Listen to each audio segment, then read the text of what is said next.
I'm going to be talking to Kate, the owner and founder and woman extraordinaire for Bixby Chocolate. And Bixby Chocolate is a chocolate company out of Maine, and they do ethically sourced materials. So they go to South America and Central America and bring their raw materials up and produce bean to bar chocolate in Maine. And I got to say, I've had some of it, and it is absolutely fantastic. It exceeds the quality bar of anything I've seen before. So welcome, Kate. Thank you, Scott. I'm so excited to be here. Excellent, excellent. So why don't you start off by explaining a little bit more about Bixby Chocolate than I do, because I think you guys have a really good backstory there. Oh, sure, absolutely. So Bixby Chocolate is a chocolate company that I started with my mother, Donna.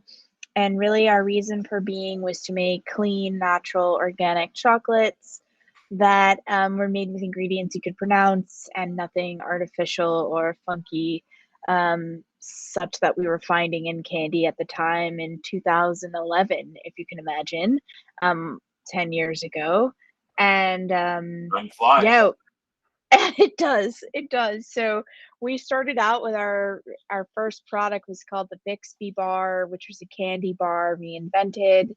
It's still innovative for the category, made with real fruits, nuts, or spices, and real chocolate, so no compound chocolate, which we can get into. They're gluten free. We have vegan options, no corn syrups, additives, or preservatives. So just like a clean, natural, the way chocolate candy should be, to steal a line from Maine. And from there, we've really grown our portfolio to have so many products now. It's really exciting. And we became our state's first what's called bean to bar chocolate maker, or uh, kind of taking chocolate to the next level, if you will. So importing the beans directly and processing and making our own chocolate, which is really only a handful. I think less than 200 companies do that in the US. So we really pride ourselves on being innovative, pushing forward boundaries, and all doing this right here from Mid-Coast, Maine, which is exciting. What made you want to make chocolates that were, let's just call it pure or authentic ingredients? Why was that so important to you from the very outset? Yeah, so I think there were a couple of things that really influenced that aspect of my reason for being as it became. So in college, my mom was diagnosed with breast cancer, and that really became, I think, a turning point in all of our lives, where we were just thinking about what kind of foods are people eating, and where's food coming from, what reading the ingredients. Just kind of like getting a new, in the when you're getting your eyes tested, you get that like clarity. So sometimes you have these life focus moments, I call them. That was one of them, and then another was I reflect back. So I had the real fortune in my junior year of high school of doing a study abroad program in France, and I'll never forget my French host family. Thought Americans were barbarians that only ate at McDonald's, and everyone had guns. Um, so maybe everyone has Well, guns, not but exactly. everyone, not everyone eats at McDonald's. I mean, certainly, or fast food places. So they were really gung ho on showing me, as they described it, the French way, Mhm. which was pretty impressive. I mean, they literally shop every day for their food, or every other day, maybe. Yep. And every day they get their fresh bread, just to show the commitment to like bread is so important in the day to day life, that it's worth going to get every day, which I don't think we would do in America. But anyway, one of the things that also stood out is just their level of pastry and chocolates, and hot cocoa, which is really called like chocolat chaude, which is like hot chocolate versus cocoa. Just these little nuances where the French way, if you will, kind of seeped into my conscience. And I think that that whole kind of coming together of my mom's illness, having been exposed to some other cultures and countries and cuisines, and then, you know, having a liberal arts degree, which I always think is so generic, you don't know what to do with it. Yep. So you have to kind of channel yourself. And chocolate became this medium through which so many of my interests could come together, which I think was um, one of those keys, right? That you don't feel like you're working when you find something that just really intrigues you. So the history of chocolate is so nuanced, and Mhm. being able to incorporate and express flavors. So we recently won a Good Food Award, which is a national competition for our creme brulee bar. And creme brulee, you know, is one of the most popular desserts in America and in France. So we took that dessert and wanted to translate that into a chocolate bar and really push forward the concept of white chocolate. What is it? What could it be? What should it be? And express that in the form of that bar. So that's just, to me, is just a great example of what you can do with chocolate.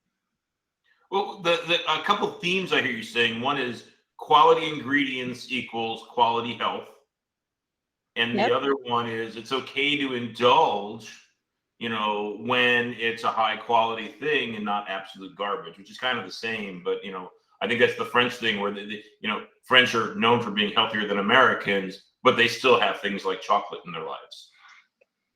Absolutely. I think that chocolate, certainly in this pandemic, has been a great respite for people in the sense that um, little luxuries, right, help Yep. you get through the day or the week or the month or what have you.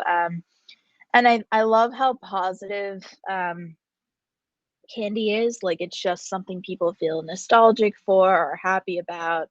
Um, it's kind of fun, you know. Sometimes at the end of a really long day, you got to be like, well, we we made chocolate, and it's fun. Yep. That's awesome. So you've been doing this now for 11 years. So 2011, 2022, 11 years. How has your business, how have you grown your business? You know, how large was it when you started? And like, where is it at today? You know, where can you be found? What sort of presence do you have? What sales channels do you use? Yeah, so it's been an interesting navigating whitewater rapids, as I call them, journey. So I think that the It's food funny you say that because I actually have a philosophy that I call leaf in the stream. And that is most of us are a leaf in the stream, and we get to industry. choose whether we go right or left around that rock. But basically, the river's taking us where it's taking us, kind of thing. And your rapids thing is kind of that to the next level. Like you're really not in control sometimes. You're just trying to stay afloat and battle what's coming at you. Yeah, definitely. Sometimes that is the case. I think that the interesting thing about being in a perishable food category, we'll put it, or perishable, weather dependent, temperature dependent, has been. Explain that a little bit for the audience, because I understand what you mean when you say that, but Mhm. you have a unique situation. Yeah. Well, so one of the things early on that I learned about why, we'll call it, big chocolate succeeds so well is that they invented compound, which is what I mentioned before, which is where, so in chocolate, the fat is cocoa butter, and Mhm. that is the natural fat in the cocoa bean. And cocoa butter is the kind of like the culprit, I'll put it, for the complexities of chocolate. It's an art and a science. And anyway, so the big chocolate companies figured out if you replace cocoa butter fat with another type of fat that has less complexity, so like a vegetable oil based fat, um, it doesn't melt at the same temperatures and thus is less heat prone to sensitivity and melting, and it doesn't bloom as much, etc. So um, chocolate is perishable. Real chocolate, we'll say, not compound chocolate, is perishable really over 75 degrees and over 50% humidity, give or take. So if you're shipping to a very hot, warm place, um, chocolate does not like that. And it is, even in the climate control of our factory, a couple degrees of humidity or temperature can just create havoc on your capability of producing good chocolate and temper, etc. So So, here in Maine, where it gets humid, do you have dehumidifiers going? oh, we run dehumidifiers year round and Oh, air really? conditioning year round. Yep. It's it's definitely climate control is one of those must-haves, and it's crucial to this industry. I think that's really different from some other categories. Um, yeah. So that's been one of the challenges that it's perishable over, call it 75 degrees. So from a shipping perspective, logistics, manufacturing, um, you become like a weather person constantly looking up the weather to where you're shipping and whatnot. So one of the, So if there's a heat complexity. wave in Miami in August, what do you do for shipping? Yeah, we watch the weather carefully. We also instituted a shipping policy that we don't ship over weekends. And that is because you don't know what happens over weekend with things that are shipping. So, you know, UPS, FedEx, USPS, the packages typically stop moving. They could be somewhere, once they leave you, it's really out of your control, and they might be passing through a really warm area. So we try to institute more control. So we ship Monday through Wednesday to try and get the packages delivered by Friday. Um, and that is sometimes really challenging in the summertime or to very warm climates.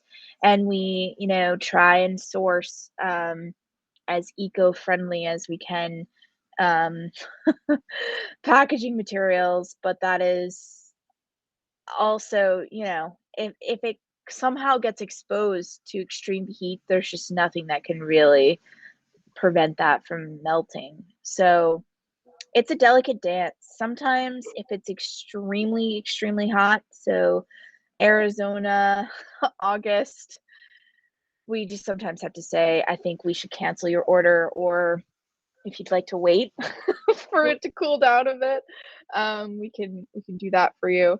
Another one of the complexities is breakage. So we have these adorable chocolate bunnies that we would make for Easter, and no matter what, they would just arrive destroyed. And we made them curbside only. And of course, everyone wants them, and we get all these questions: do you ship? Can you ship? Will you ship? And I have to unfortunately say, no, not this product. Yep, yep. So I took you on a tangent there. We were talking about how you got started and what your sales channel was in 2011 and how you've moved that over time to now. Yeah. Well, from day one, we always had a website. That was We can always shop. my millennial mindset. No, we started out with oh gosh, I don't know if I'm gonna get this term right, but I think it was an Adobe Yep. on a WordPress, maybe with Equid. Does that sound Equity, right? that's actually a company based here in Southern California where I'm at, and it's a lot of European developers. But I've actually seen the owner's car driving on the highway because it's an Equid license plate, a vanity Oh, plate. really? Yeah, yeah. I don't know how Yeah, it is anymore, but that was a fairly popular platform for a while. it was. I think it was out of the UK, maybe. I don't know. Someone recommended it, and someone designed like some Adobe page. It was like a one pager back in the day because it was really not a lot of do it yourself at that point in time. Yep, Um, and then I guess it was WordPress with WooCommerce yep. we switched to, and then I remember vividly New Year's Day of, I can't remember what year, but I literally hit like delete and just started Shopify by myself with Shopify like support explaining how to connect my domain, which we had on GoDaddy or whatever, because Mhm. the WordPress situation was just untenable. I couldn't figure it out. I couldn't manage it myself, and we were launching a lot of new products, taking pictures, and I needed the flexibility to kind of be nimble and adapt. And I just didn't feel like that was provided in the WordPress situation. Maybe I just didn't learn the language properly. I'm not sure, but Shopify was like a huge breakthrough for us. I was able to manage it myself, and get a ton of products listed online, whereas before we were really limited.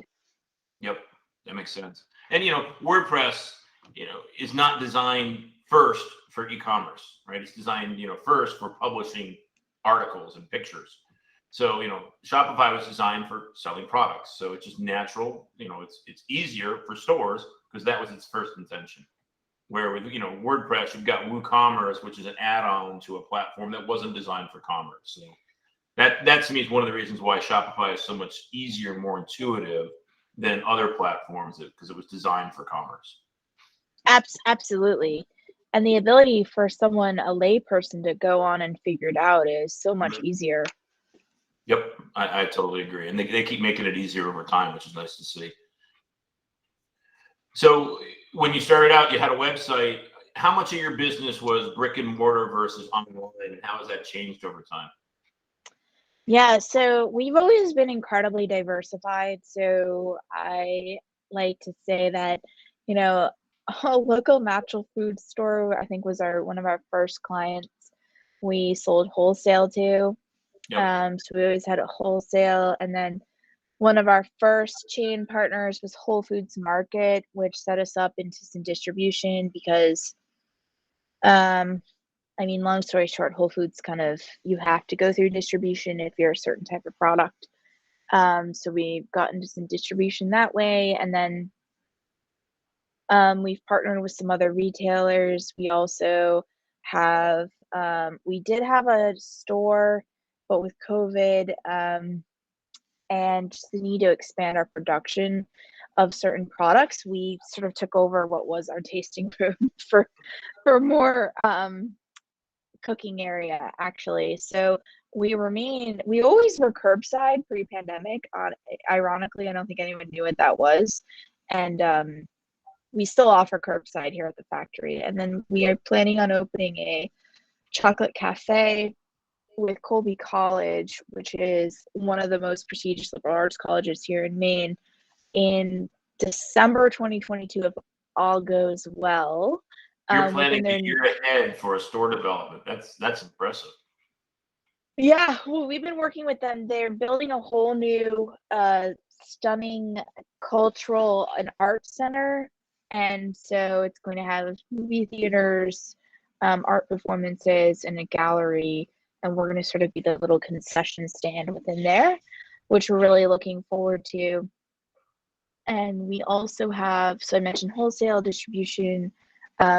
We also like provide chefs with baking chips. We were talking before we started. One of my machines is causing us great heartache right now. It is, of course, the one for the making of the product for chefs. And people want a lot of chocolate right now for Valentine's Day. So I'm hoping we get that back online. I was like having dreams of like alternative ways to think about doing that, and none came to mind yet. But yeah, so we kind of, I like to think that I like to dream that we'll have chocolate somehow in every type of category. So um, I'm hoping like beer makers will use our chocolate for stout. Bakers will use our chocolate in baking or cooking.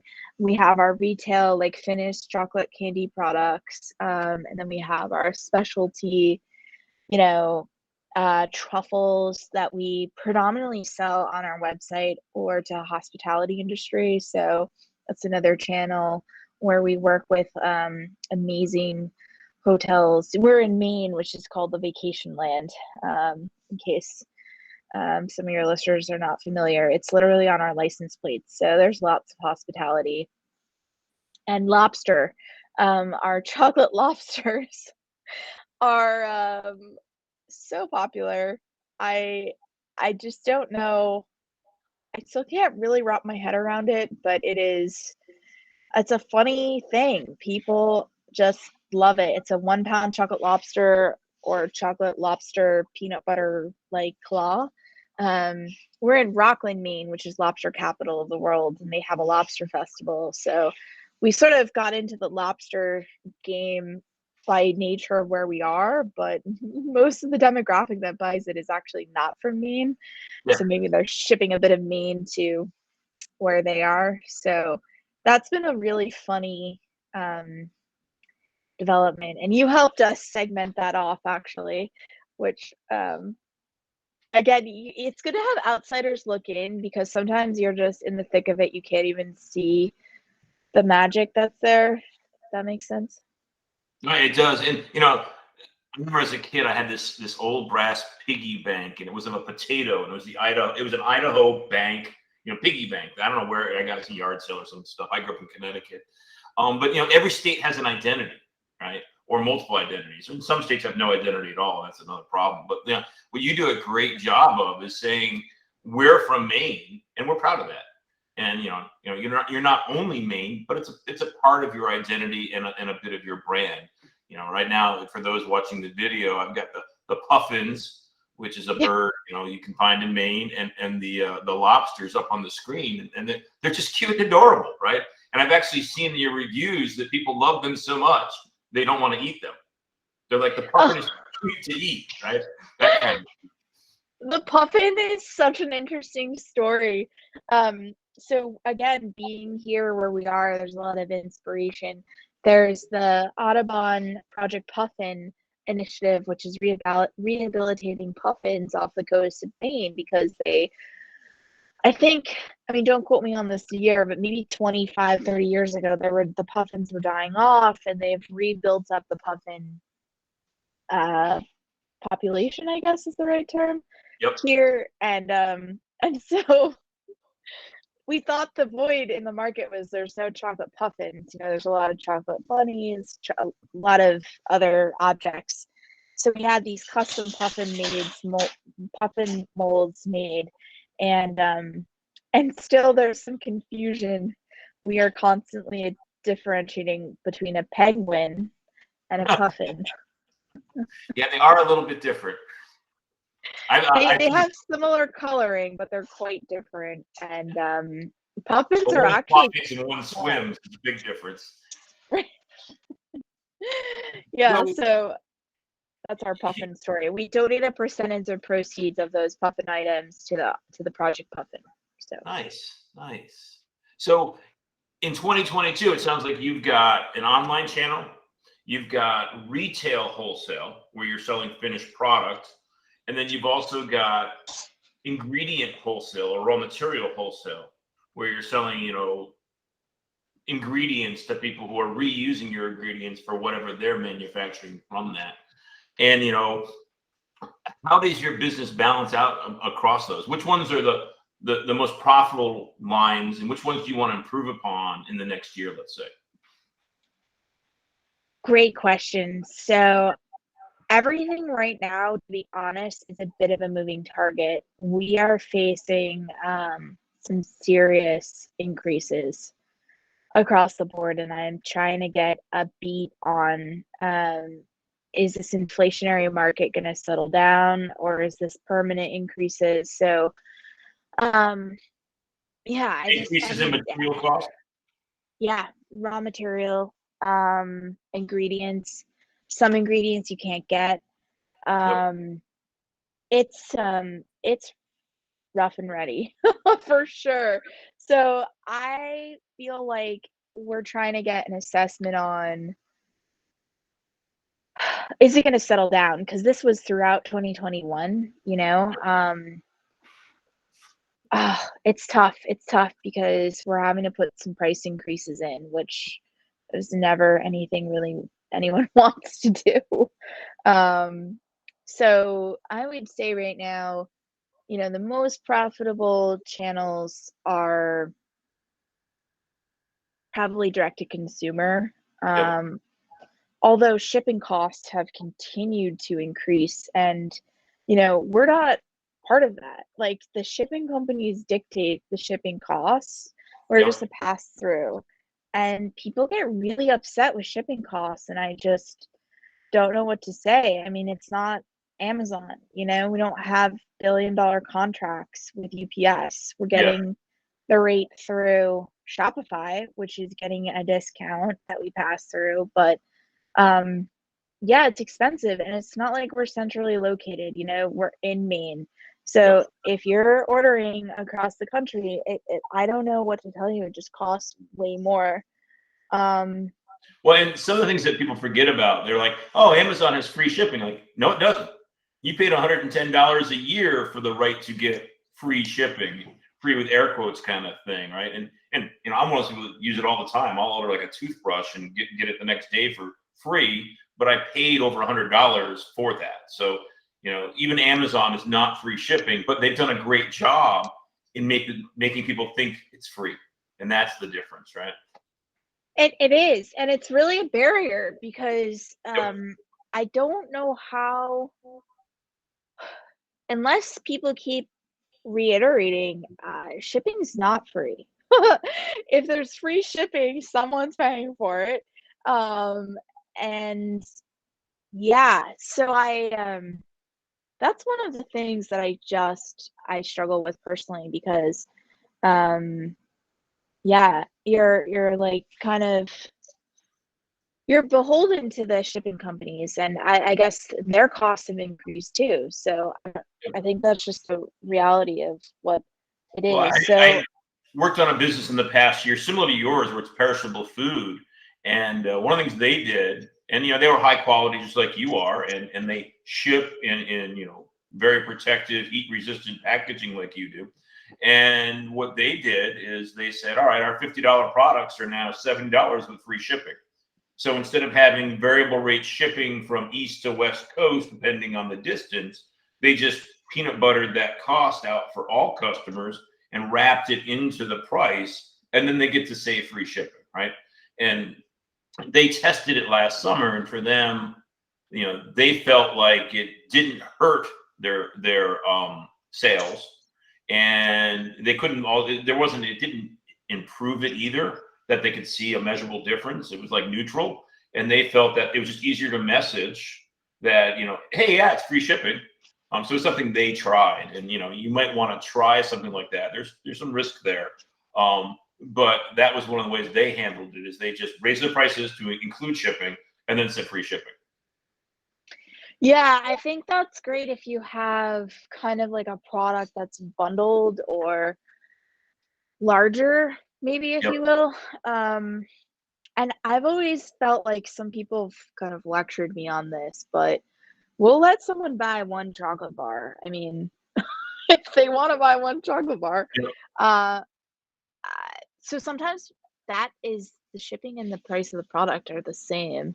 Yes. Um, I don't know. I love the idea of getting your average transaction up to some like crazy good high number. But then there's also all those people that want to buy like one thing, or maybe they're budget constrained and they only want to Yeah. spend like $20 and under. Well, Um, and especially for you, where your high quality chocolate has a high quality chocolate price behind it.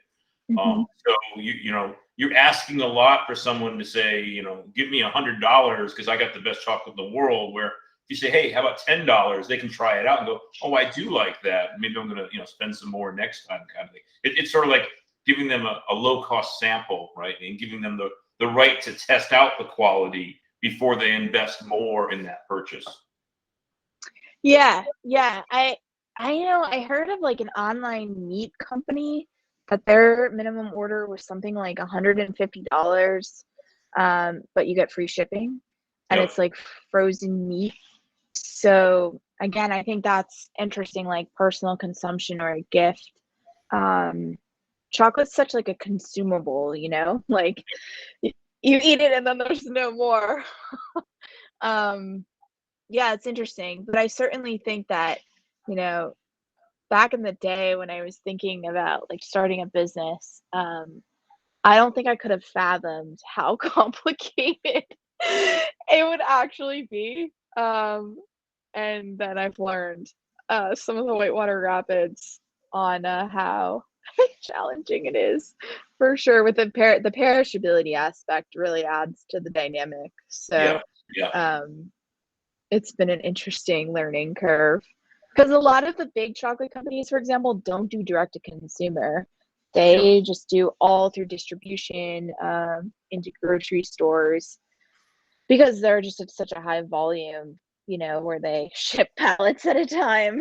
Yep. Yep. Um, we definitely have noticed, not only on the consumer basis, that freight has exploded. It's also exploded on the pallet scale. Mhm. So I'm sure everyone's aware of like the national trucking crisis. It's definitely a thing that like freight has increased, dry freight and refrigerated freight, because we ship pallets under climate control as well to warm areas or in the summertime. And that's just increased substantially. So I think It's, that yeah, go ahead. well, I was about to say, it is amazing how different the world is in 2022 than it was in 2019, right? We have inflation, which we haven't seen in forever. We have global supply chain issues, which I couldn't have dreamed of in 2019. Like, you have a hard time getting a computer chip or, whatever materials you're looking for. And now we have this, other supply chain thing where there's not enough ships or there's not enough forklifts to unload ships or whatever the cause is. Yeah. And then the other one that I wanted to ask you about that's kind of crazy in these times is labor. You know, what is labor like for you in Maine? Is it easier in Maine than it is in other parts of the country? Because it's a challenging time for labor right now, too. I don't have any I'm trying to think about how to be funny about this. It's I'll put it this way. The positives of being in a family business. So my mom and I are the owners, and my dad, was lassoed in because he's my dad and her husband. Um, the three of us probably have never worked so hard than Yeah. in the pandemic years. Yes. We got in and down in the trenches, in the sense of like, we were the fulfillment arm of the business for like the past 2 years. Um, we're in production. We did everything and anything just to help fill in the gaps, and it's what you got to do, right, to make it happen. And it's hard. I think in this COVID environment, it is so challenging for people who have children, and like their kids get sent home on quarantine, Mhm. or there's like potential exposure. There's just the fact that like there seems to be a whole percentage of people that aren't working anymore, which I can't wrap my head around. It's just a very intense and strange time. I just like can't really figure it out. But yeah, I mean, thank goodness for my parents and myself, we got in there. And like when we were working with you, you were amazing, like really pushing us forward on our website. And there was like a piece of me that wanted to just let it sit there, because if it grew, that meant we were gonna do it. But it's hard to grow, but it's worth growing. It's just like that, when But you're labor shifting is, but labor is one of those things that you can't just bank on. Well, I can put more money down, to hire more people, and I'm going to be able to grow that way, because hiring is an unbelievable challenge. At least in my experience and the people I've been talking to in the past couple of years, that like the whole labor market has changed quite a bit. Absolutely. I mean, we tried to hire forever. We've been able to hire some people, we've lost some people. We just hired some more people, which is very exciting. Um, you don't want to get too excited though until it all pans out. For various reasons. Like sometimes maybe it's just the allure of chocolate that I don't know that, that there's a misperception of what it might be like, but it was really funny. We work with a local chain in Maine that's a family owned amazing company, and they came to do a TV segment with us. And the owner of this store came and worked on the line and had his Lucille Ball moment, and he like really had a reflection point where he was like, wow, a lot of this is hand done. And I said, yeah, it's artisanal.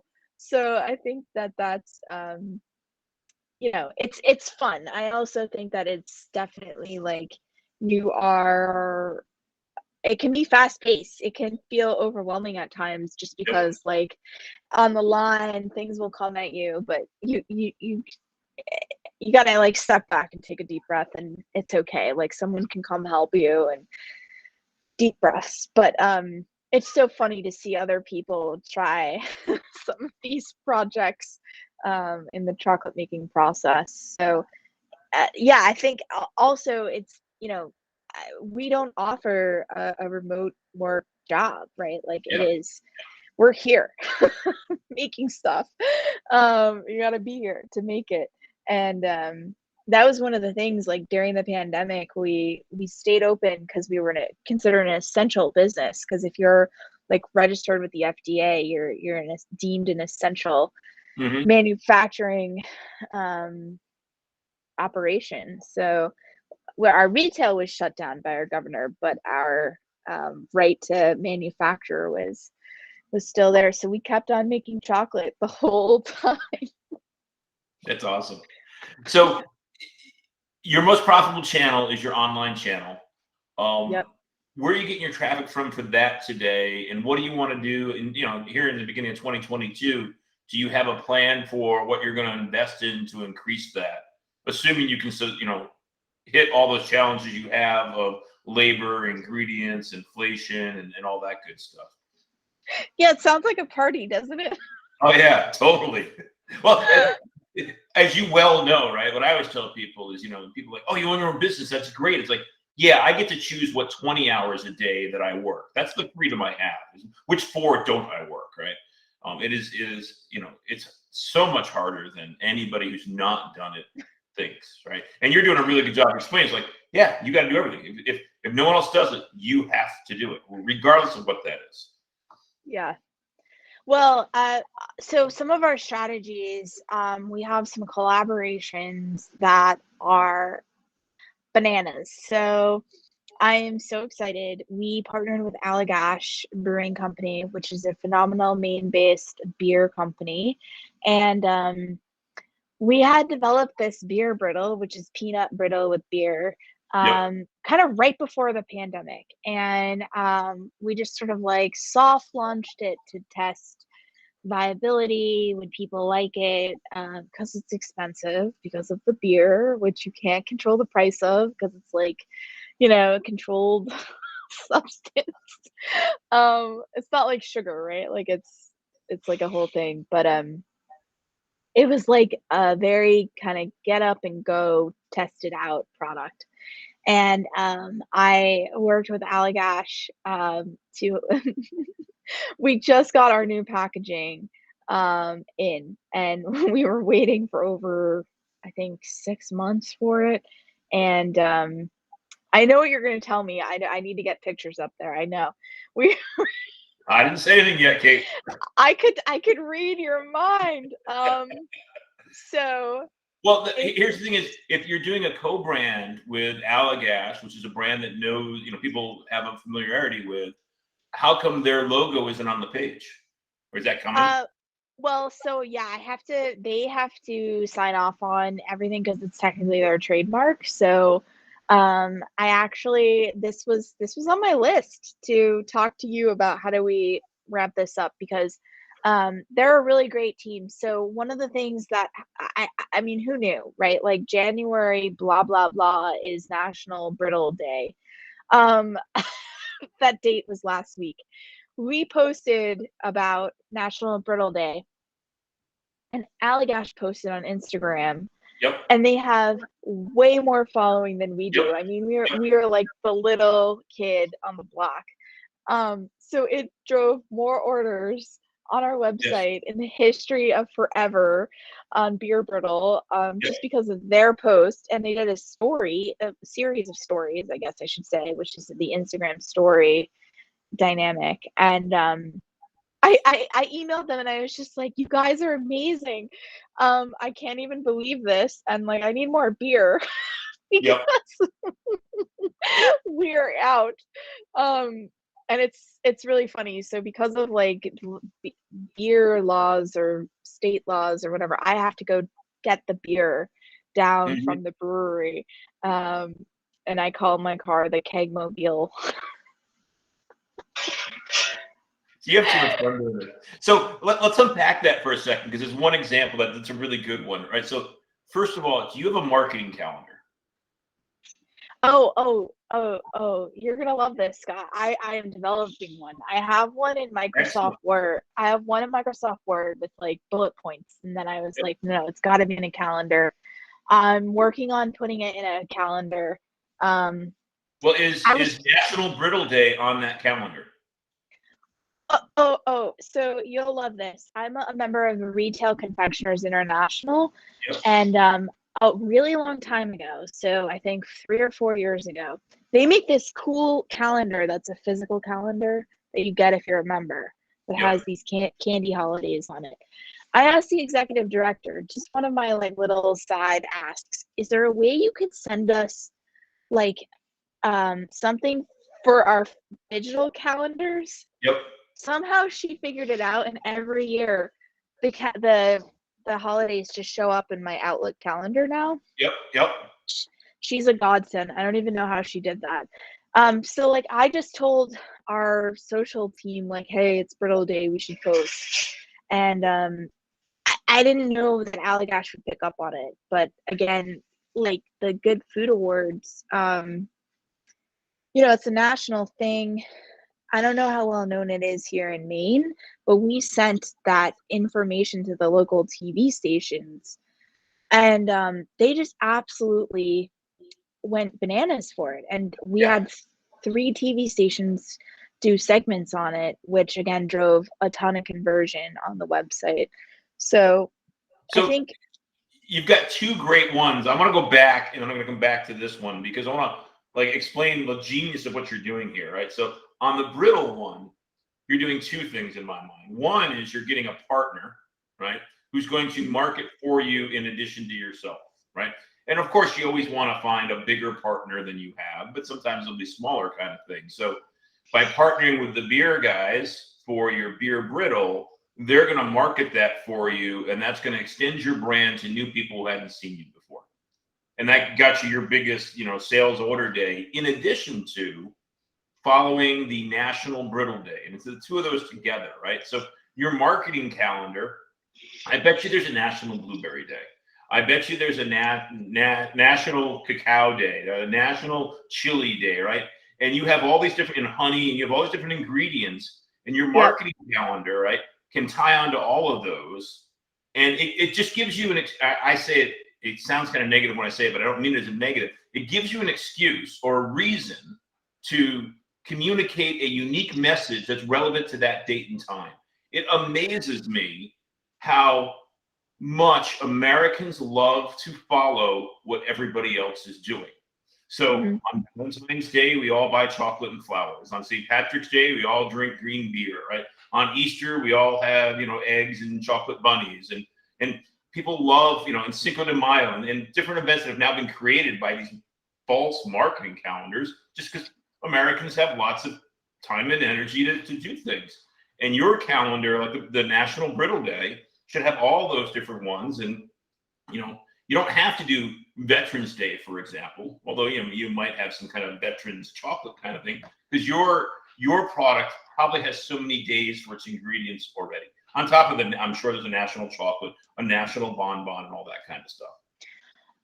You're totally right, and I think you have to like kind of pick and choose and be Yeah. strategic. I think one of the benefits I was reflecting, January is such a weird month that people were looking for something kind of nice and positive, I bet, to talk about. And Yes. it's snowy up here, so something other than snow, if you don't like snow or whatever.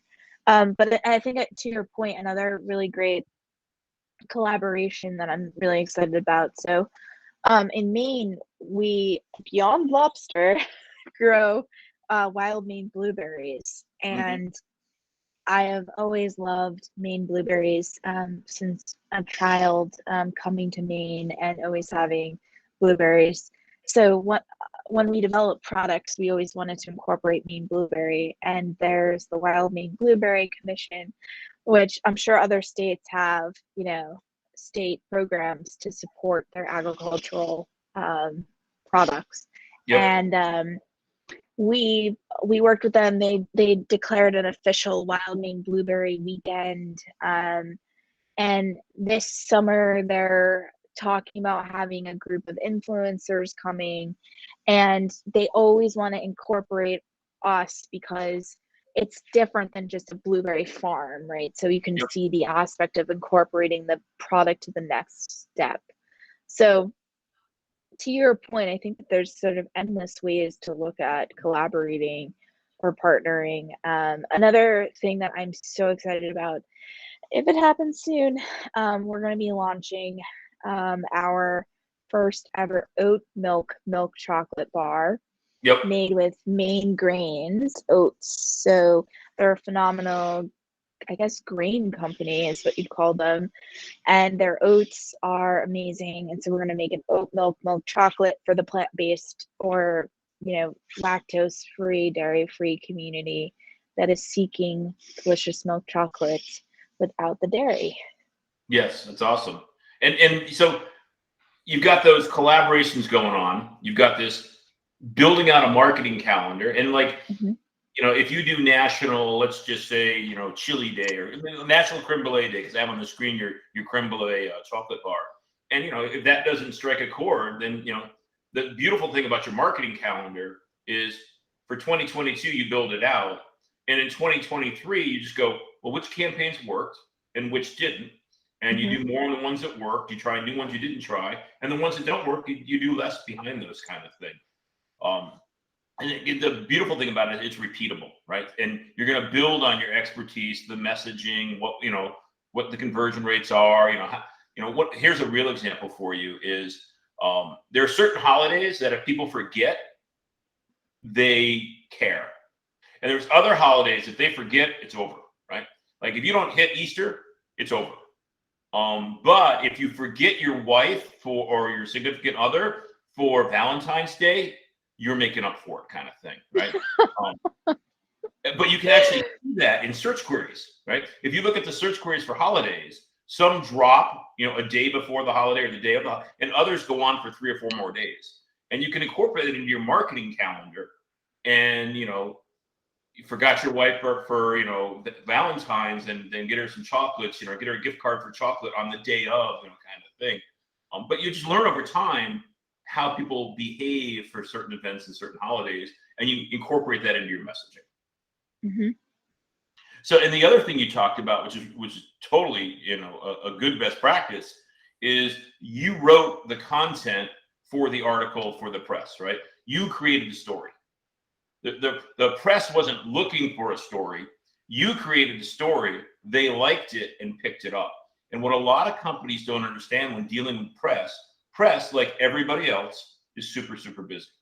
Mm-hmm. So the more you can do their job for them, the more likely they are to pick you up. So if you have a story and you pitch the story and you write it, even I've done ones in the past where we actually write the story for the reporters and send Mm-hmm. them off to them, kind of thing.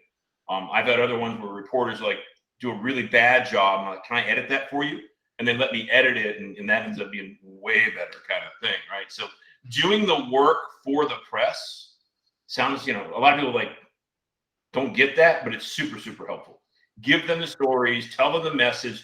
One of the things I always say is, if you don't tell your story, whatever that is, for your Mm-hmm. story on this one, it's the Brittle Day or it's this or that. If you're not telling your story, no one's going to pick it up and repeat it for you. True. It's and you've done a really good job at helping coach, I think, so many people on just realizing that they think they're telling their story, Yeah. Yeah. but they're not. Yes. And it's hard. It's hard. We all have great stories if we're working with you, and I think you're really good at helping us try and tell the story better. Well, it is hard. Well, it's hard for some people, right? Like narcissists, it's totally easy for them to make it all about themselves, right? But most decent, hardworking small business owners, they don't like telling their story. They don't want to be on the camera. They're just, they're problem solvers, not showboaters. And when you own your own business, you got to be a bit of a showboater too.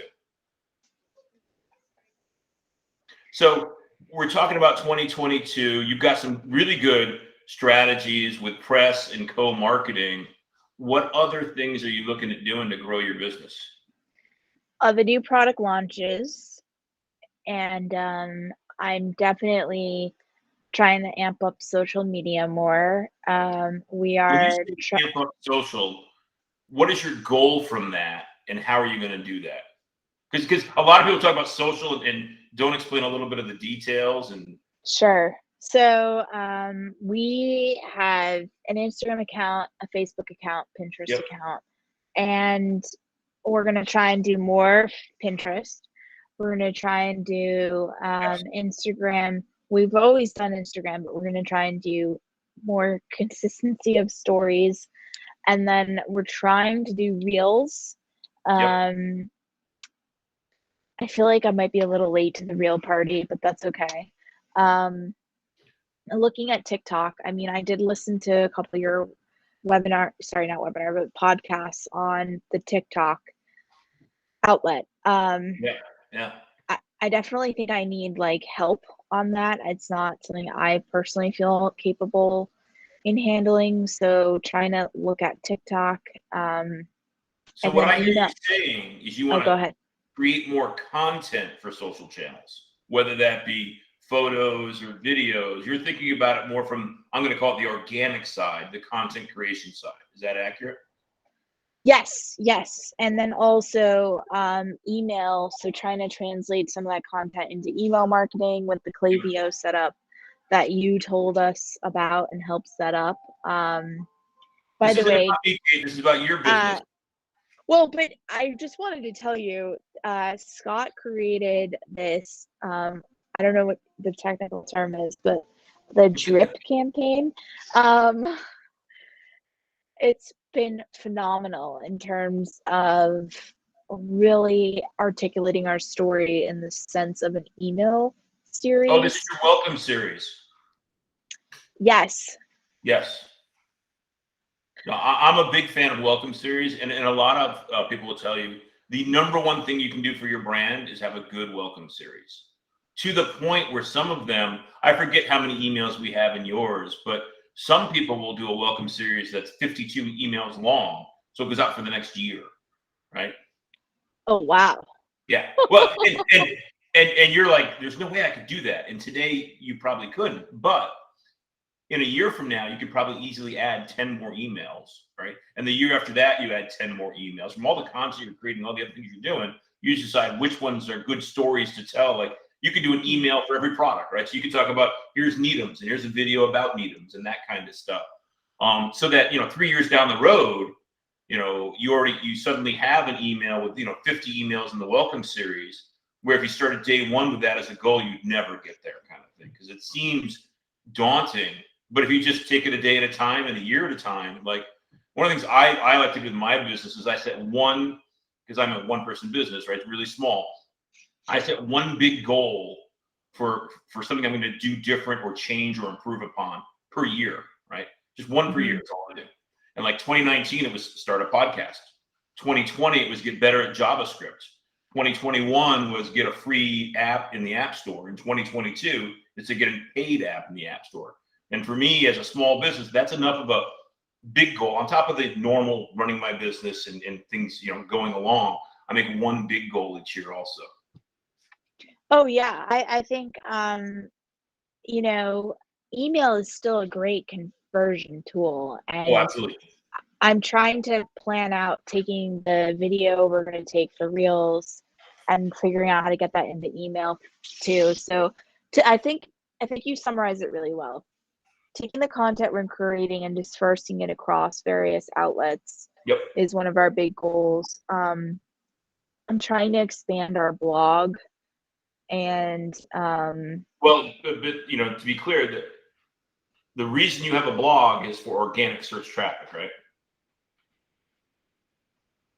well, the blog was to house recipes predominantly, like how to use our product. Okay, so that would be a post-purchase thing. If somebody buys the chips, you'd send out the recipes and that kind of stuff. That's an idea. I hadn't thought of that one. No, actually, you have it a was flow like for like your all your raw ingredients ones. You should have a flow that goes out with the recipes, like one a week for the next 4 or 5 weeks. Like, now that you bought this great product, here's how you can use it. I just wrote that down. Good. There's no shortage of ideas, right? It's just, discerning which one's the most important, because you can't do them all, right? And prioritizing which ones. Because when I look at your business, I'm going to pull up some numbers for you here, right? Because I've got access to your Google Analytics. Yep. And this is for the last week, right? And what I see down here is purchasers. You had a 5.21% conversion rate in the way that it's measured in this report. And every report's a little bit different, right? But a 5% conversion rate isn't good. It's better than great. Like, I would call that super. And every business. Oh, really? Yeah.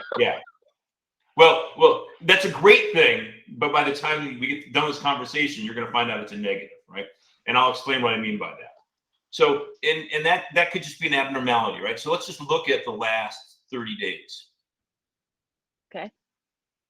And here in the last 30 days, which does not include holiday anymore, because this is February 1st when we're recording this, right here, 5.57%.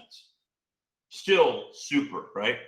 And then if I go to the last 90 days, going to do a custom date from November 1st to today.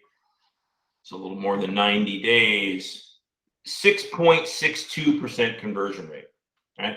So what this tells me is your products are very desirable and your website is a good conversion funnel.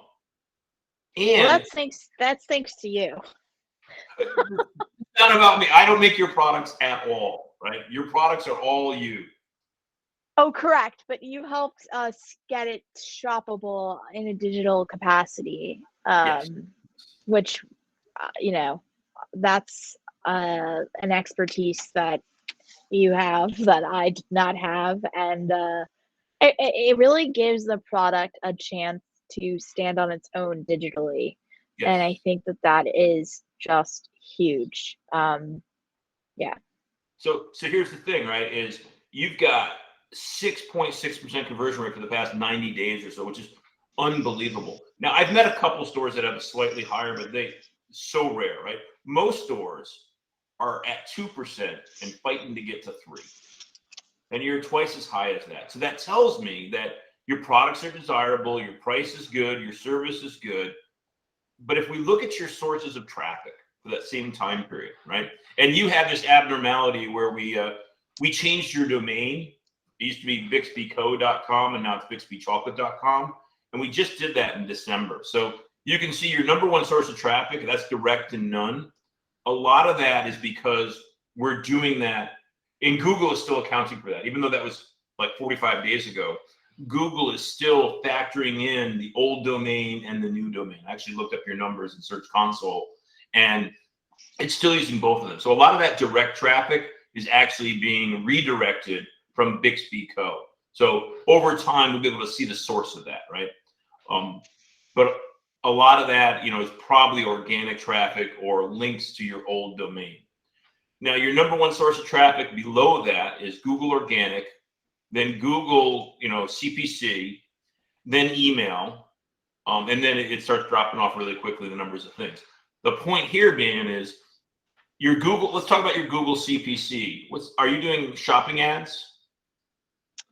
I think you are. Yes. Yes. Yeah. So, but the one thing that is super weird right now, and I just don't know if I'm even going to say this correctly, is that they're requiring you to have UPCs with each Yep. item. Yep. Some of our products are not UPC'd, Yep. but and the reason they're doing that is in the Google, these aren't Google AdWords ads, they're Google shopping ads, right? So what Google's trying to do is say, hey, somebody is searching for a Schwinn bicycle, right? And we know the UPC for that bicycle is XYZ 425 or whatever. And then they find everybody across the internet who's selling that same bicycle. So they're trying to aggregate everybody selling the same product and be able to show the different vendors of the same product. And that's but you can't do that in Shopify. Like, you have to go into Google and like add it or something. You got to upload your feed to them, and it's a little bit of a process. Absolutely. Yeah. The other thing that's interesting is you can't advertise alcohol containing products. Correct. So like the beer Brittle, and our bourbon bar and bourbon peaks and coffee brandy, we can't do on Facebook or Google. Yep. All my clients who do supplements, they have the same problem. You can't, promote supplements in a lot of places, and advertising for them is very, very difficult. Oh, really? It's for supplements too? I didn't know that. Well, some things are FDA regulated. Some supplements are. Anything trying to make a health benefit claim will be a regulated thing. So, vitamin C isn't, but if you're promoting, brain energy or whatever, then they come down on you, kind of thing. But the uber point I want to make here is you're converting really, really well, right? And that to me means you're not driving enough traffic to your store. Literally. Your conversion rate is so high, you're not driving enough traffic, right? Your conversion rate should be lower because you're driving so much traffic to the store, right? So right now, you're getting like 30% of your revenue from email, which is fabulous. Or actually, I think it was higher than that over the holiday, which makes sense because in holiday you're actually marketing to people who already know about you usually. But what I would love to see you doing is paying for more traffic, more ads. Instead of relying on just organic. I don't want your email volume to go down. I just want your new customers to go up, right? And with your email, I don't want that to go down. I want you to keep monetizing your existing customers and re-engaging them the way you are. I just want you to add more new customers. So every year it gets bigger and bigger, right? Yeah. And do you have a suggestion on like what specific channel of ads, like Google or social or? So there's two main ad platforms, right? Google and Facebook. And then there's a couple second tier ad platforms, right? And in Google, right, you've got AdWords, and they've got the shopping ads. So there's more than one type of ad in Google. The same thing in Facebook, right? You can, in Facebook, advertise on Facebook, advertise on Instagram, and advertise on their network and all that. So those are the big ones. And then there's smaller ones like Bing and Pinterest and those kind of things. For you, I would try Pinterest first. Being in the food sector, right? And we know, the Pinterest is more, the happy homemaker decorating and that kind of stuff. It's not car mechanics showing off their latest engine kind of thing. I would think that Pinterest would be an interesting one to test out. And because there's less competition in the Pinterest space, because it's not one of the big boys, Google and Facebook, you might be able to get a little more traction there to start off with. And the other ones are so big, they get really complex to understand, right? So for your business, I would try starting off with Pinterest and doing paid advertising and see what kind of return you can get for that. Have you also heard of like radio, digital radio? Is that like audio ads? Maybe, I'm not entirely sure. So I mean, is that like ads on podcasts and that kind of stuff? See, might be. There's There's no wrong answer, right? For me, the question for advertising and any channel, right, is I fully believe in doing things a step at a time, right? So, bless you. I wouldn't go out and, oh, you were really good there. You muted that one. That was nicely done. I wouldn't go out and attack Google ads, Facebook ads, and Bing ads and Pinterest ads at the same time. I would focus on one, get good at it, then move on to the next one, right? Now, if you were, a Fortune 500 company, you would attack all at the same time, right? Because you would hire a person for each one of those platforms, and they'd be the product manager or whatever for that platform, and they go figure it out for you. But as a small business where you're doing most of this in-house, although you're probably going to want to hire some experts, you're still going to want to do one at a time, just to learn and grow over time. I would start with Pinterest to see what it does. If you get a good positive ROI, what sort of volume you can get out of it, and then decide once you get good at that, you keep that running, and then you move on to the next platform. For you, I would probably try Facebook. So what I'm pointing out here is what I'm thinking in my head is I think because your products are so visual, right? They just look beautiful, right? And that's part of the appeal. If you get photography that's so good, I can taste it. It makes my mouth water. That's going to be way more powerful than Google AdWords, right? Where people are searching for chocolate, you don't get to show them what your chocolate looks like as much. You do in the shopping ads, but not in the AdWord ads. So I'd go to the platforms that are more visual and more have imagery like Pinterest and Facebook, and see if that works for you or not. Okay. But this, as you talk about your, diversifying of your businesses, one of the things you need to think about diversifying is your sources of traffic on your website. So, having a little bit more, the easiest way to grow traffic to your website is to pay for it, right? Yeah. Oh, I noticed the Huffington Post article. So we have partnered with an amazing local PR firm here in Maine, and oh my goodness. So I've always heard about HuffPost, but I have never been a business behind it. So we were in one of these funny Valentine's Day list articles. And we were like one of the tame items with the lobster dinner, and it was bananas. We really converted a ton of lobster dinners online, and it was awesome. So HuffPost was a point of traffic. That's awesome, right? And all those PR ones, they're awesome, but they're usually a one-time hit, right? So you were on that one HuffPost article for 2022 Valentine's. Now that that's gone, you got to do another one. They're a lot of work, but when they hit, they're fantastic. Where advertising is, you're more in control. Where in PR, you're not in control. Someone else is making that editorial decision for you. Where in advertising, you just can say, I'm going to spend more money because I know it's profitable. And a lot of small businesses have a hard time with spending money on advertising. I've actually met small business owners who are like, I don't believe in marketing, right? I just build a great product. And I'm like, well, that's why you're going to fail, because it's all about the marketing. It's all about the customer acquisition.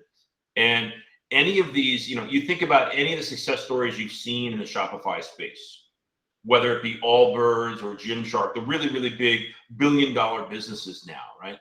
And they all started as small companies. But what they did is they invested in advertising, and they paid for traffic, because no one's going to get to be a billion-dollar business organically.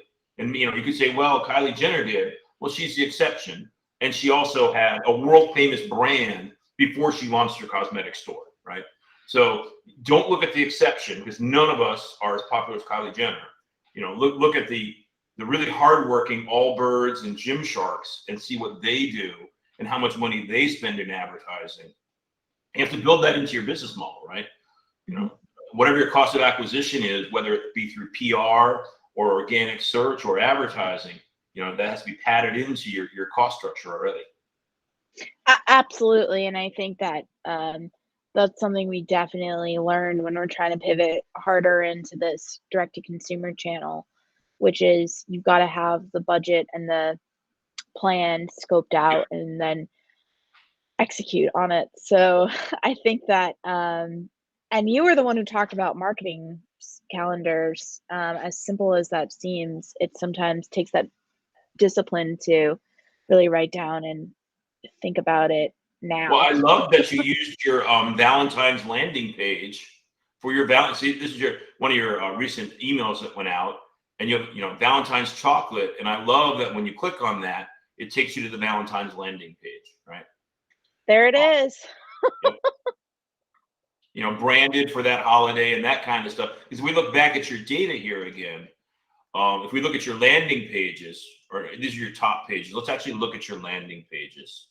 So I'm going to go over here to site content landing pages. And what I don't want to see is your homepage is your #1 landing page, right? And what do I see? Your homepage is 32% of your landing pages. And the reason I don't want to see that is the only people that should land on your homepage are people that search Bixby chocolate into the search bar. Because any traffic you send to your website, and this is really hard to do, but I say this all the time, right?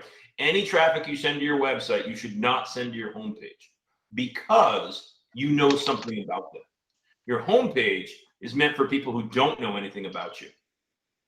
So if you know that you're doing a Valentine's campaign, you send them to the Valentine's landing page. If they're interested in Brittle, you send them to the Brittle collection or the Brittle content, right? And you can see here you've done this really well in some of your products, like your advent calendar, which was your #3 landing page, right? You had a whole holiday promotion behind that. Same thing with your lobster dinner, right? So you're doing some of it. All I'm saying is over time, as you drive more traffic through advertising and through that marketing calendar, this percentage to the homepage should go down because you want to create bespoke experiences for these bespoke marketing efforts that you're doing. So if you're targeting people in Maine for national or Maine's monthly blueberry weekend or whatever that was, right? You're going to create just a small little landing page around your blueberry products and send them there. Scott, we need to do that. Yeah. Okay. Yeah. Well, and that's why you build out a marketing calendar ahead of time so that you know what landing pages to build, what emails to create, and what ad campaigns to build out behind those. Because not only are you going to talk about your Maine blueberry event on your social post, but you might throw ads up there also. So not just people who find you organically, but you're going to let people know about those things inorganically.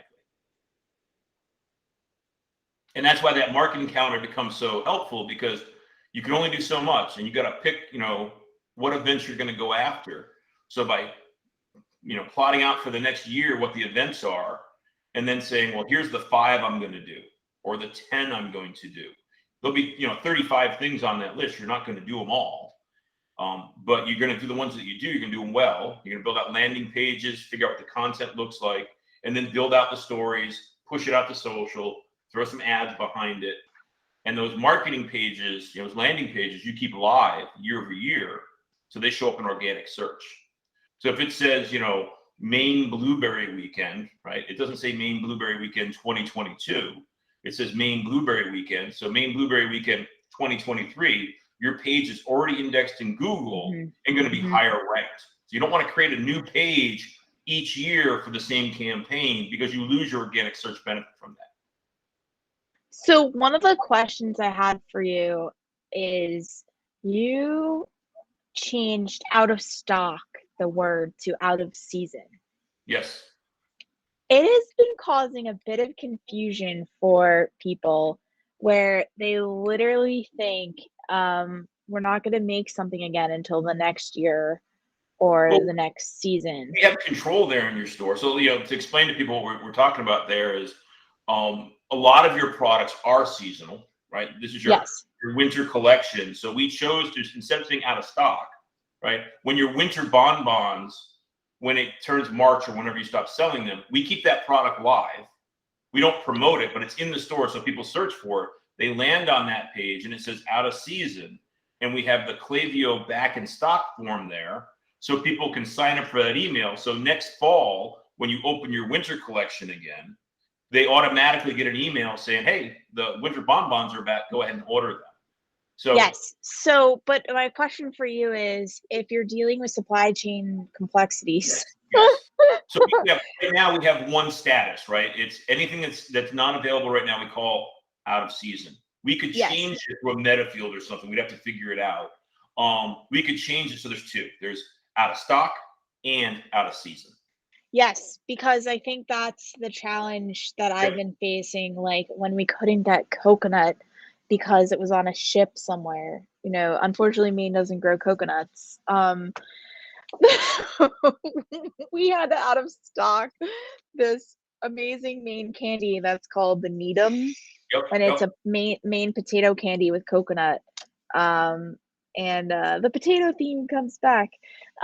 People were like, why is it out of season?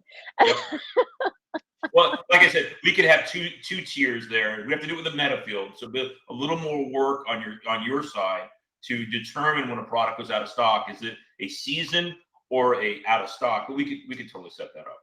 Okay, well, that was an interesting development, but I know for a fact that email works because that you set up, that you just mentioned, because like the beer brittle sold so quickly, and then I had to add back in inventory, and then a whole other wave of orders came because I think they were email notified. I have many clients who are making the back in stock works really, really well for them. And it was something back in 2019 that nobody thought about because we didn't have these global supply chain issues. And now it's become such a common phenomenon that you don't have your products because they're stuck on a ship 2 miles off the coast of California. Yeah. This is my other question for you, Scott. This is a doozy. I get the question, okay, and the people have gone to the website. Do you ship?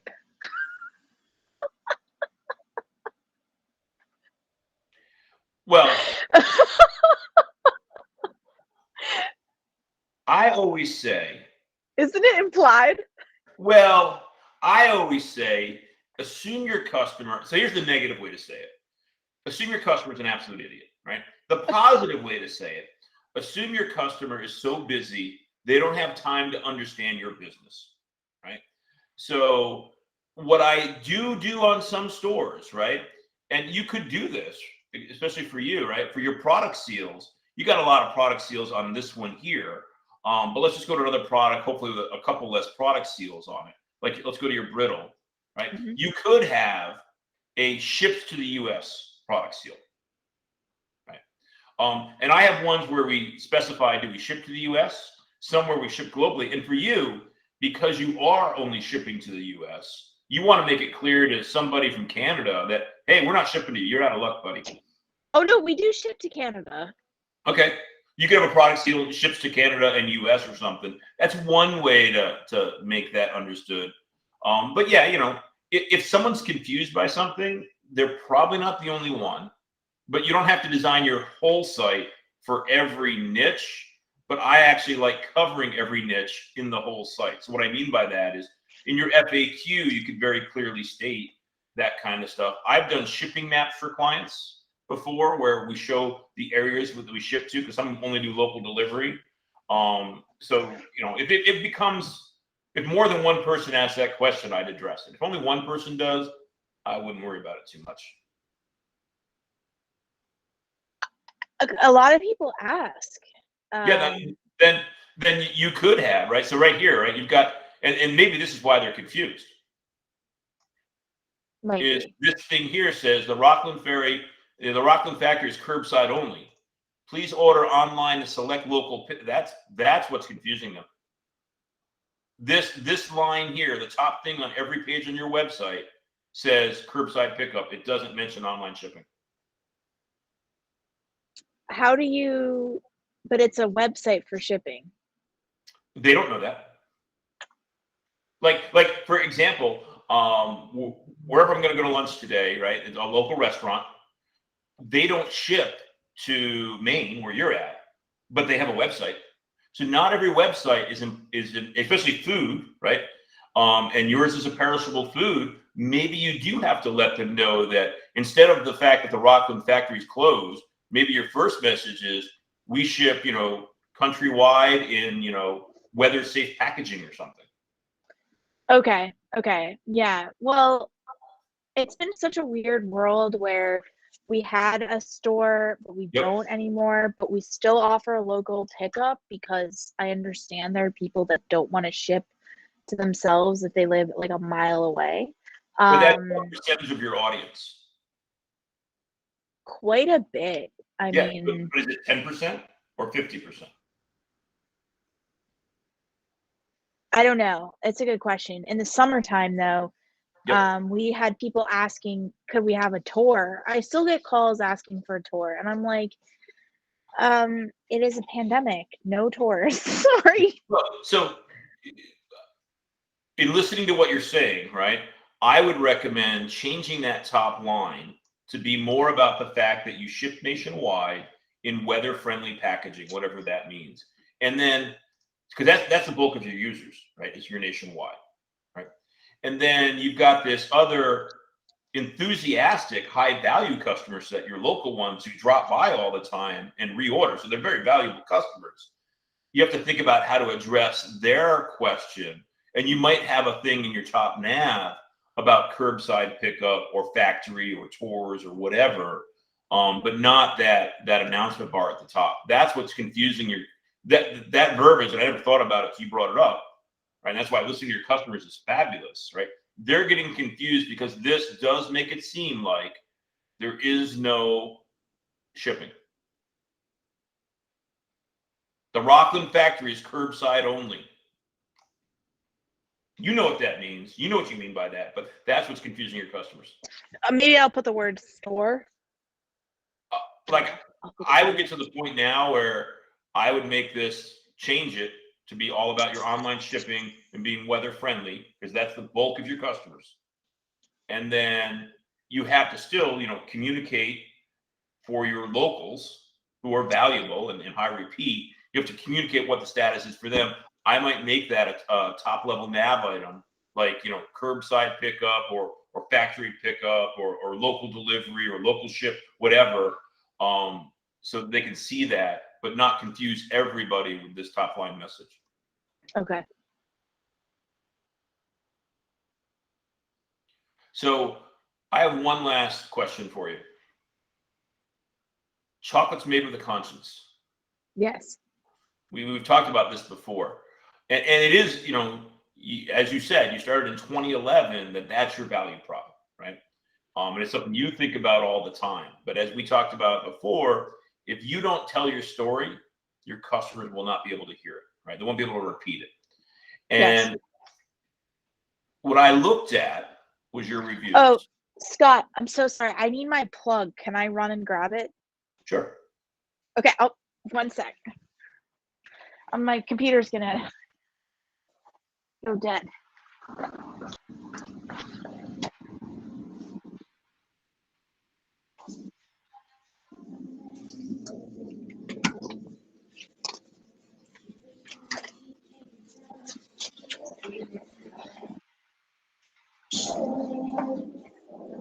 Okay, I got it.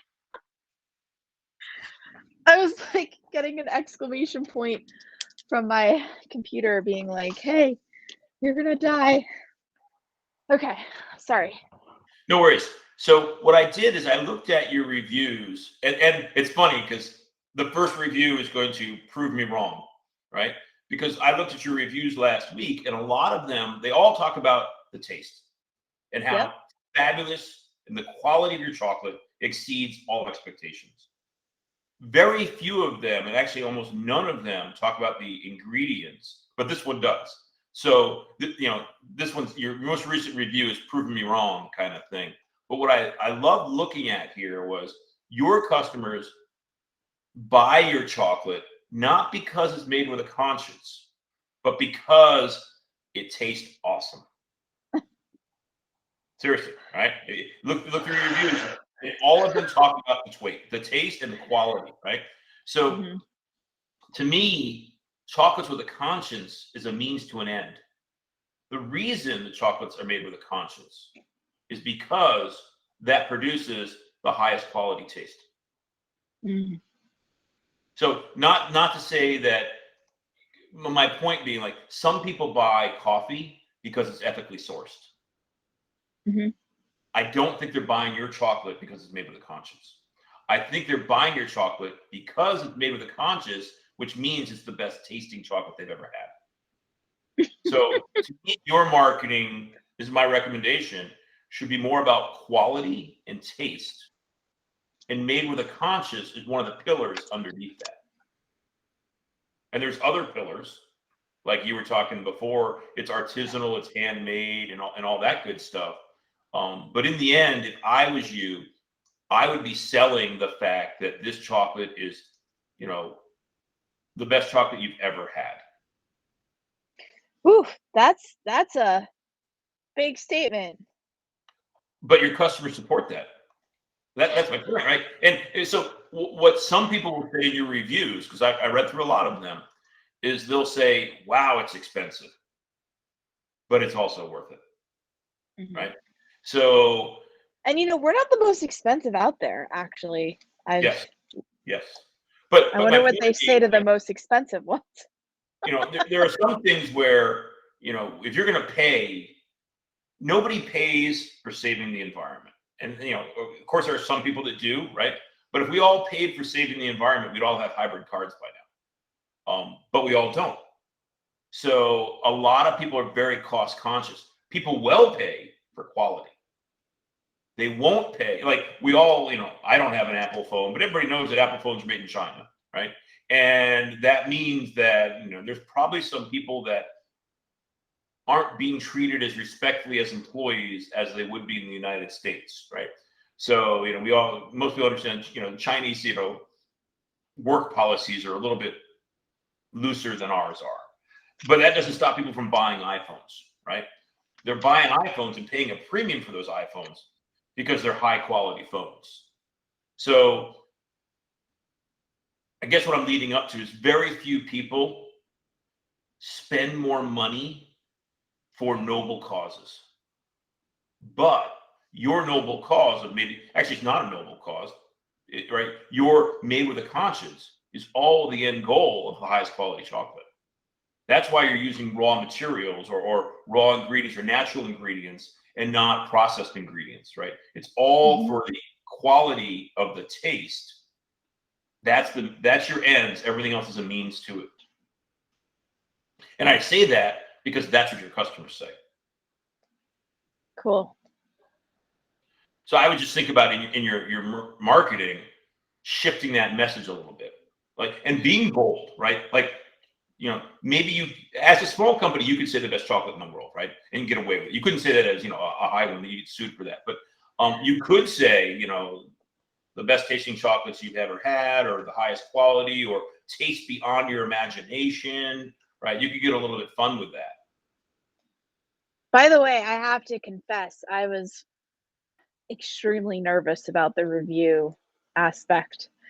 Oh no, reviews are awesome. And your reviews are fabulous, right?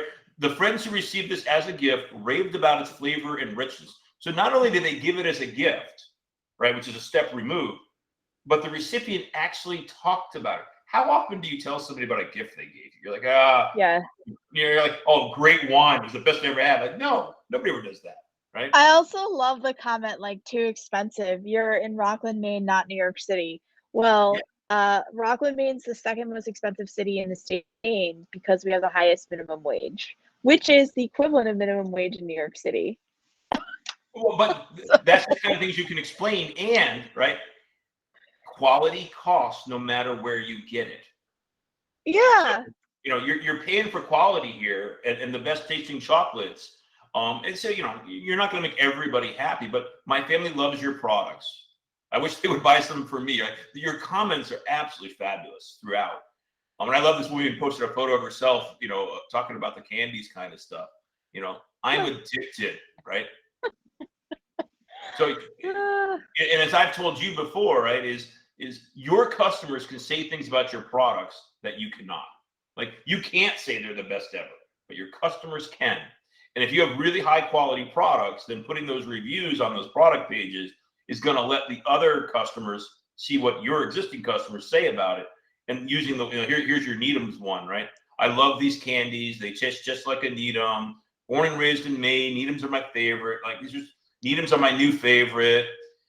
Just really good comments, and you got pages and pages of them here. And what's amazing, in a year's time, you have like over 600 and some odd comments. Like your customers love your products. Yeah, it's amazing. Oh my God, Scott, I have to tell you a little side story. I know of someone that like drafted their review for like a month before posting it. Well, the thing about that is, the beautiful thing about that is they care so much about your product because of the value they get from it, the high quality taste, that they will spend that much time thinking about the review. Yeah. If they didn't care, they wouldn't do that. Oh my gosh. Yeah. And I was very nervous about the whole review thing. Scott was like, you got to do it. And I was just like, I don't know. So in the end, are you as happy with your review engine as I am? I have to confess, I have not been, how do I put it? I haven't looked at the reviews, been a little scared to look at them. Do you know if you have any negative reviews? Someone actually complained that she felt like her negative review didn't get posted. Yeah, we're using JudgeMe, right? So you're in control of your reviews. And the way I normally set up JudgeMe, and I probably set it up for you, is we automatically publish all 4 and 5 stars. And you have to make an editorial decision to publish a 1, 2, or 3 star. Right? And I can see 5 3-star reviews published here. They probably talk about shipping or something like that. But the nice thing about JudgeMe reviews, as opposed to Yelp, is you're in control. And you're like, I know the story behind this one. I'm not going to publish that review. Yeah, I think a lot of it does have to do with shipping or something. Yep.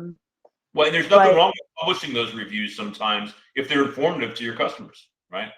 And you can respond to them and say, yep, we shipped to Phoenix in August, and we thought the weather window was good. We were wrong on that. Our apologies, yada, yada, yada. Mm-hmm. Yeah. I also think in this day and age, there's a lot of like address inaccuracy.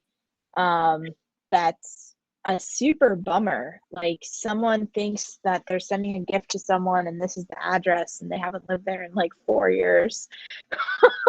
That happened? Yeah, and then like it gets sent back and then they're upset that the person didn't get the gift on time for the holiday. And I just said, let's reship it to the new address. Chocolate's never late. And you try and manage, the impossible at times. Yep. So as we're getting ready to wrap up here, we're talking about your 2022 plans. Any last questions or comments in there about that? Yeah, one of my questions for you is like in terms of any new trends that you're seeing beyond like the paid advertising that you discussed to drive traffic, is there anything new or is it just more of the tried and true?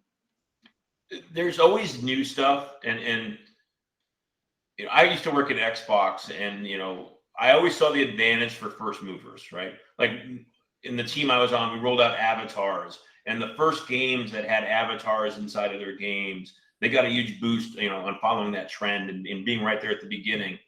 That said, though, right, to be there right at the beginning, you're always gambling. You don't know if it's going to be the next great thing or not. So you have to have enough resources to be able to run your business and gamble on these new initiatives, right? So for a business like you, where you're doing a lot of things, you got a lot of tried and true things like paid advertising you're not doing yet. I'd focus on those tried and true things because we know they're going to pay off when done well, as opposed to putting all your effort behind something, some new bright shiny star that may pay off, but also may not pay off. So the risk reward is high for trying new things, but you also have to be willing to lose when you do that. Like, who knew TikTok was going to be TikTok, right? except for maybe the inventors of TikTok. But if you jump on the new whatever thing, it might pan out, but it also might not. So I would say stick with the tried and true things. Some people would actually consider getting Pinterest advertising new, because not a lot of people do it, even though it's been around for a while. Yeah. Does Pinterest convert well? I don't know. Well, as with everything, it's all dependent on so many variables that you need to look at the data for your business. And that's why for your business, where you're selling, high quality food products, which is more aligned to the Pinterest audience of people that are doing crafts and cooking and all that kind of stuff, I think there's a nice affinity there that it might convert well. But that's why you got to test it, right? And if it doesn't convert well, then you abandon it and move on to the next platform. If it converts well, you get good at it, and then you add the next platform to it, right? So that's the nice thing about testing it. If it doesn't work, feel free to abandon it, right? You've only got so many resources.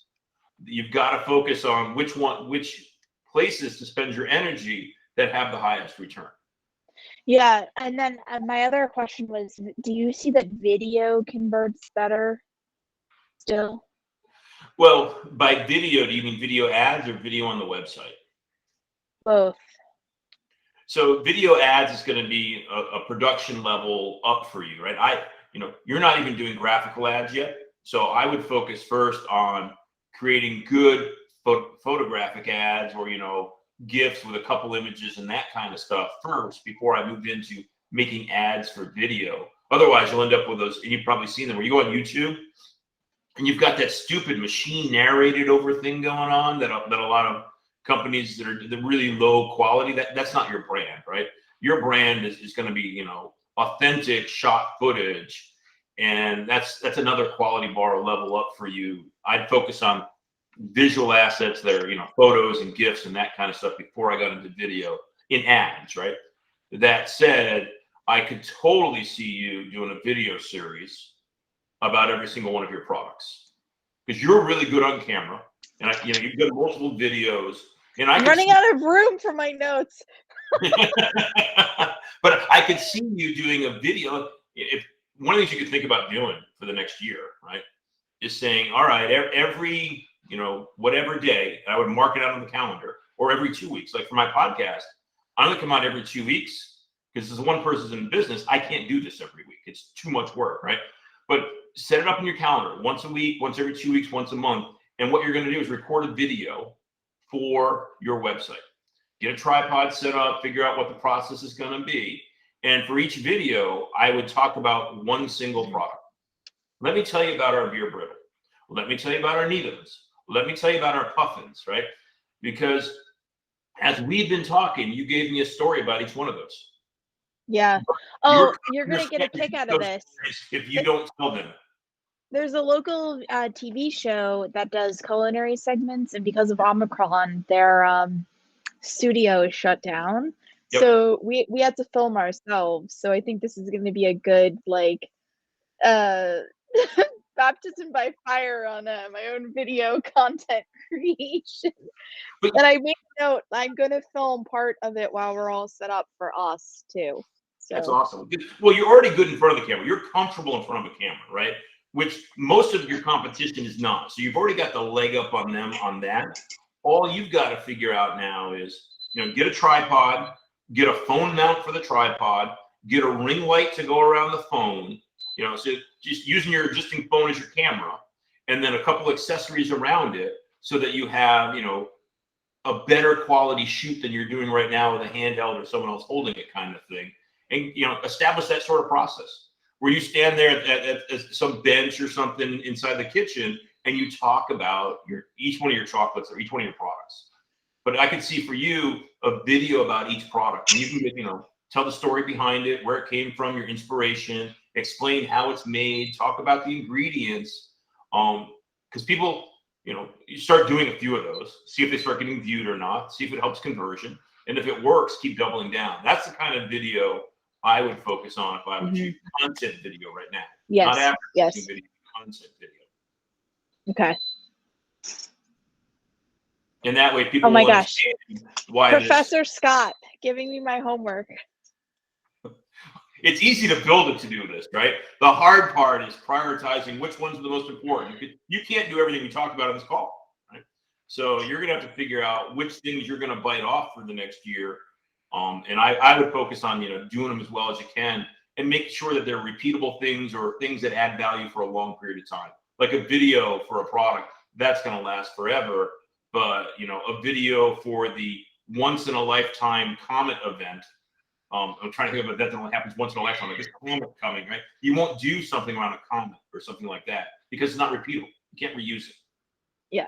It might be fun. It might get a lot of attention, but then it's gone. Yep. Excellent. Anything else for today? I got a lot of notes here. This was We've been awesome. talking for a while, Kate. This is gonna be my longest podcast episode ever. No. Yep. Woo. So I'm about to let you go. Your chocolates are fabulous. Do you have a coupon code or something that people could use to try out your chocolates? Yeah, I should create one. Right, Scott? Yeah. Yes, I don't know if I have the code right now. I'll include it in the show notes. We'll talk about it later. Okay, yeah. I want to make sure I do that correctly per your advice. Well, we're going to make a coupon code called Solutions10. This is a Shopify Solutions podcast, and that will get them 10% off on an order of chocolates. How about that? I love it. Excellent. Scott to the rescue. Excellent. I will talk to you soon. Thank you, Scott. Thank you.